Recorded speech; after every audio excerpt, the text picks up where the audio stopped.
Welcome back, everybody. How's everybody doing today? Thank you for my YouTube subscribers as well as my podcast followers as well. You guys know me. I'm A. Lou.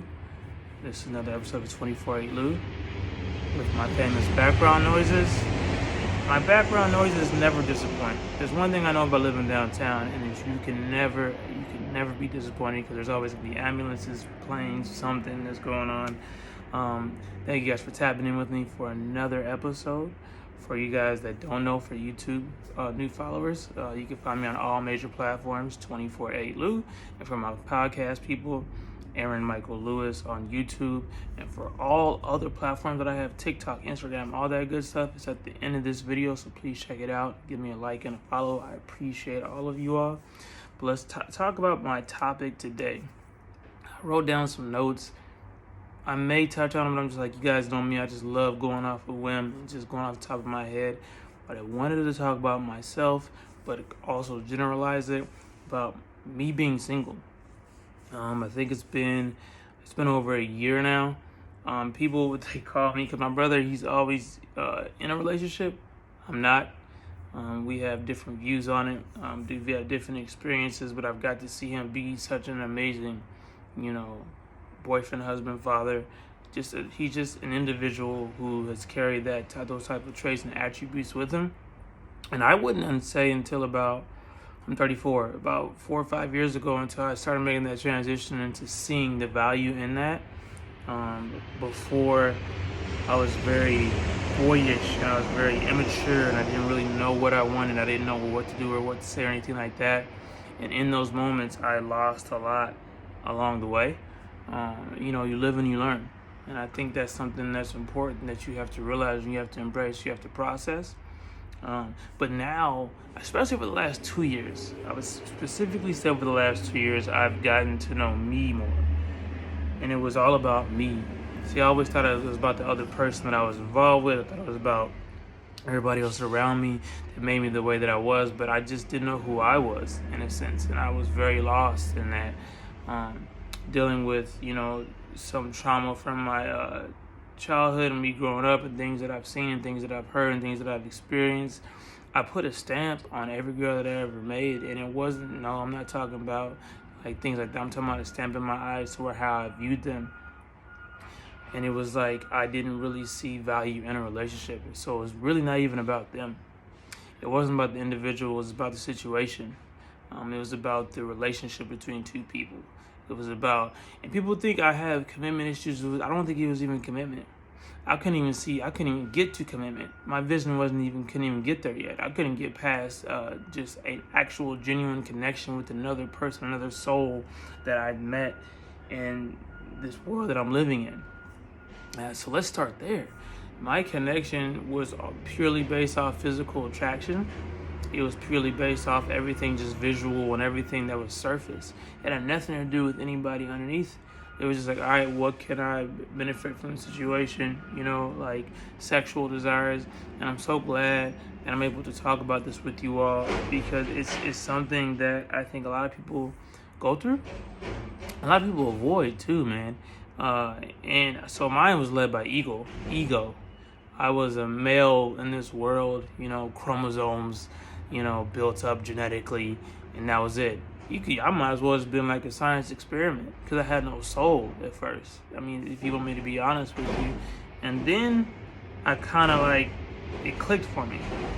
And I was like, okay, maybe this goes deeper than that. Maybe I need to figure out what's going on. I think what started the engines for me was when I lost someone close to me.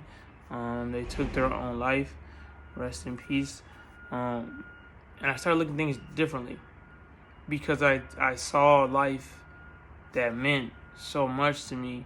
And people in my life have died before, but it was because the connection that I had, or I didn't even know I had at the time, with this individual. And when that type of connection gets taken from you, you feel like a little bit of you also died as well. And so when I first felt that is when everything changed, and I kind of sat myself down and was like, I'm having all these meaningless, empty, relationships, and experiences and situations, and who am I, who are they, and I didn't know. I couldn't answer any of that.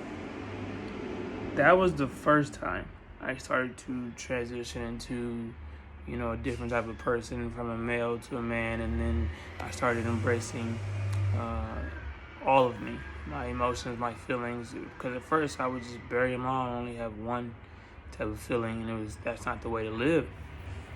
And I think I want to say over those next few years after she passed, I was collecting my thoughts. I didn't know really how to apply. I was taking it all in, but I didn't know how to, put it all out and use it, or, anything. So it was stuck in limbo.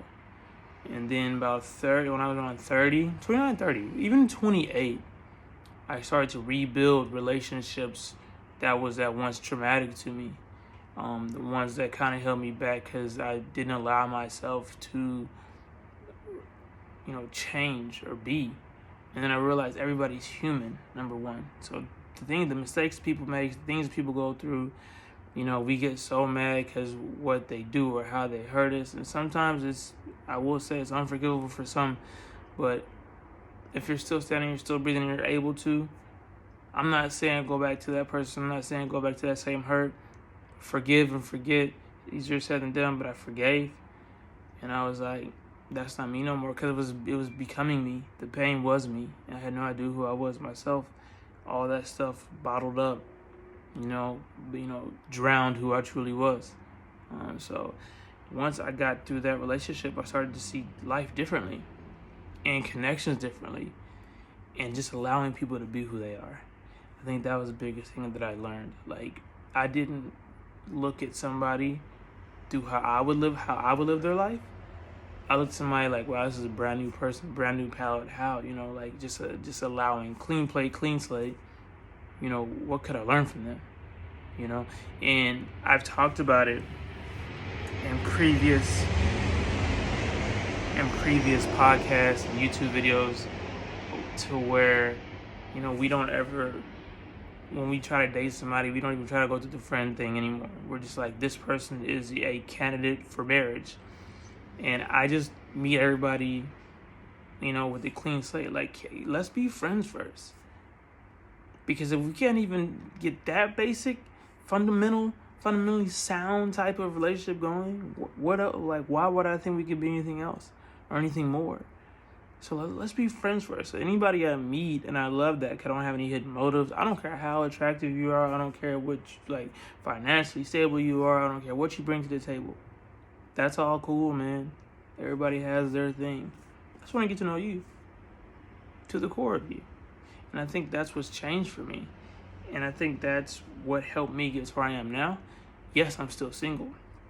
But I think it's more or less not about me not having connections, but because I have these connections that I cherish even more.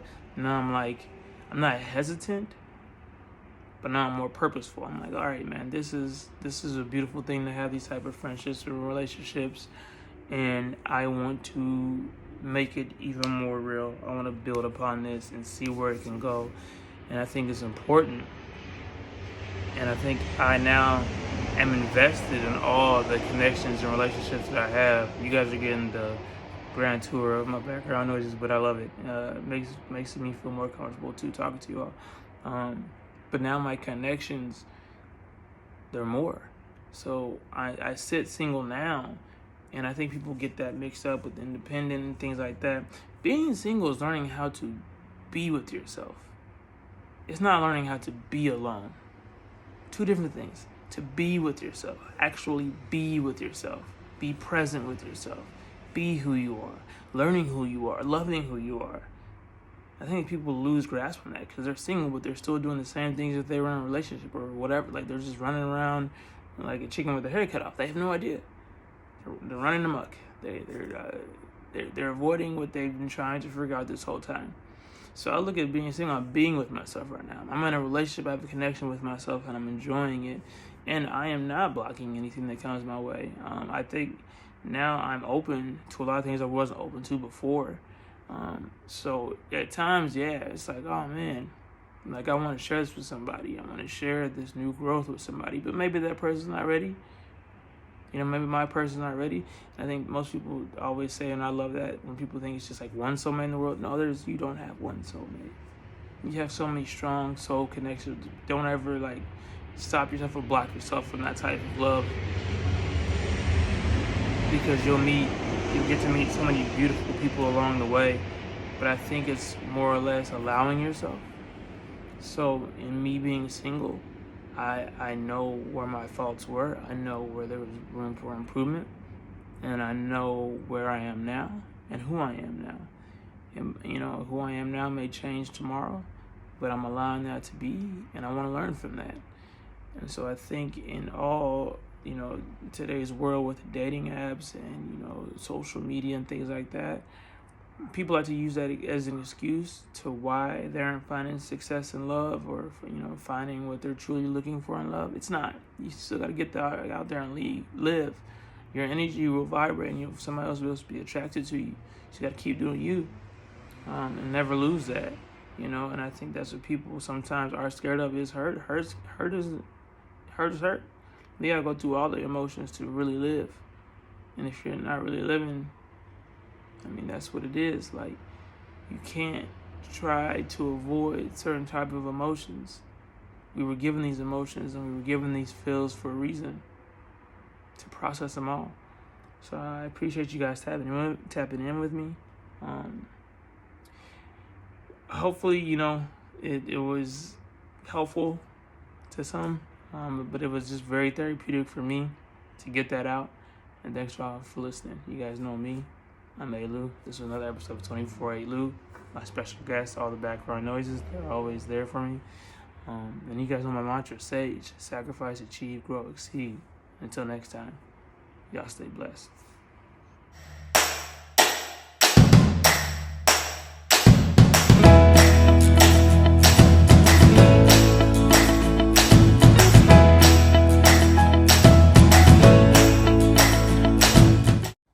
Thanks for tuning in for another episode of Life with Lou. I'm A-Lou, and until next time, y'all have a good one.